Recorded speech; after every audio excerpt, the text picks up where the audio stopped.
Hello friends, welcome to English class. Today we are going to learn chapter number 1, Casabianca. Casabianca is a poem based on the real life incident of a 13 years old boy. The name of the old boy was Casabianca.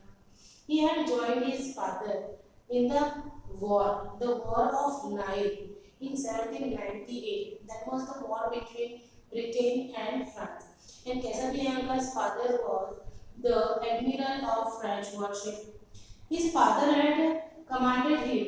His father had ordered him not to move from his place, and Casabianca was so much obedient, and he was so much loving his father that he obeyed his father's command and lost his life in the fire that caught the warship. In that war, his father had died, and Casabianca was not knowing. And when the fire was almost to catch him, he shouted and asked for his father's permission. But as his father was died, he could not give the reply to move him, and he waited for long for his father's permission, and at last he lost his life.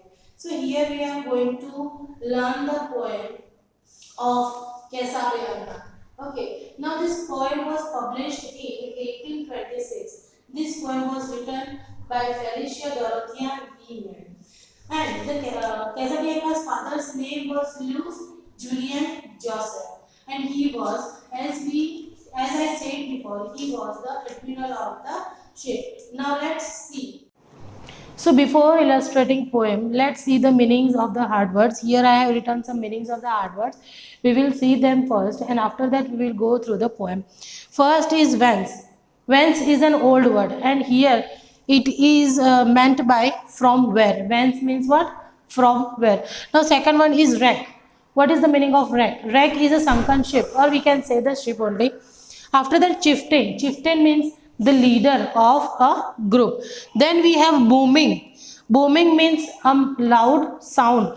We can say making a loud sound. Now sail. What is the meaning of sail? Sail means a sheet of a strong cloth which the wind blows against to move a ship. We have seen a ship. On that ship we have seen the cloth, and that cloth is told sail. After that we have shroud. What is the meaning of shroud? Shroud means a piece of cloth that a dead person's body is wrapped. Okay, after a person's death, we cover his or her body with a cloth, and that is called shroud. Now before burying them. Okay, after that we have wrathing. What is the meaning of wrathing? Wrathing means surrounding and covering. Now we have some more meanings of the words. Let's see. So here we have another meanings of hard words. Let's see. Strewed. What is the meaning of strewed? Strewed means scattered over a surface. Scattered means to get separated. Okay, so here strewed means scattered over a surface. That we have mast. What is the meaning of mast? Mast means a tall pole that support the sail. Helm. Helm means handle or wheel to steer a ship. After that we have pennon. What is the meaning of pennon? Pennon means a small triangular flag borne on a ship or a boat. After that we have perished. Perished means got destroyed. Now here we have seen the meanings. What you have to do, guys, you have to remember these meanings of the hard words. Okay, now we will move on further with the illustration. So let's begin. The boy stood on burning deck, whence all but he had fled. The flame that lit the battle's wreck shone round him over the dead. Now here what this stanza says: the boy stood on burning deck, whence all but he had fled. When it started burning the deck, the boy, if he wanted, he would have run from the ship if he wanted to save his life. But he stood over there. The flame that lit the battle's wreck shone round him over the dead. The ship was too much burnt that it covered almost all the parts of ship, and slowly it started going towards the uh, towards the child, that is Casabianca.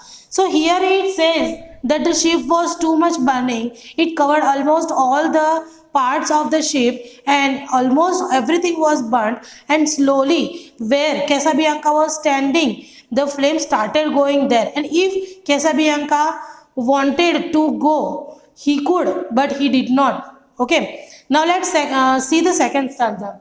Yet beautiful and bright he stood, as born to rule the storm, a creature of heroic blood, a proud though childlike form. Now here the stanza says that yet beautiful and bright he stood.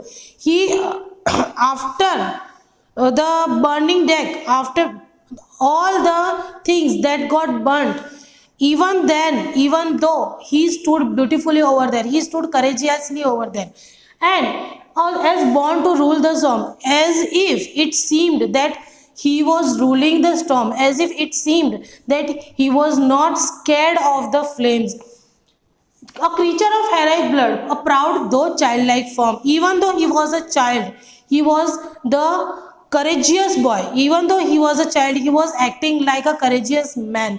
Okay, and a creature of heroic blood. He was a creature, a human being with a heroic blood. As it, we can say that as much his father was brave, Casabianca was also the same. He did not scared of the flames, and he stood over there courageously and was fighting with the flames. Now let's see another stanzas. So here we have another two stanzas. One is the flames rolled on, he would not go without his father's word. The father faint in death below, his voice no longer heard.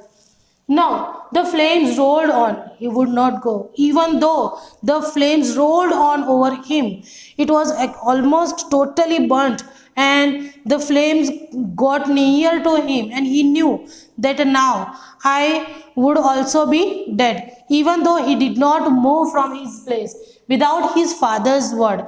Why? Because his father had commanded him that without his permission he would not move. So the father faint in that his voice no longer heard.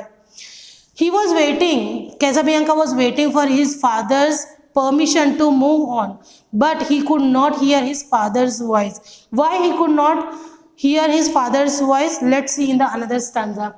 He called aloud, say father, say, if yet my task is done. He knew not that the chieftain lay unconscious of his son. He wanted to move from that. He wanted to save his life. So he was waiting for his father's permission. When he could not hear his father's voice, he started shouting and he started asking for his father's permission. What he said, say father, say, if yet my task is done. He was asking his father, father, have I performed my duty well? Have I done very well? Have I obeyed your rules? Have I obeyed your command? So please, if I have done my duty, please say me to move from here. If you would say, even then only I will move. So he knew not that chieftain lay unconscious of his son. He was not knowing that his father was dead, and because of that only he was again and again asking for his father's permission, but his father actually was lying dead downside. Speak father, speak, once again he cried, if I may yet be gone.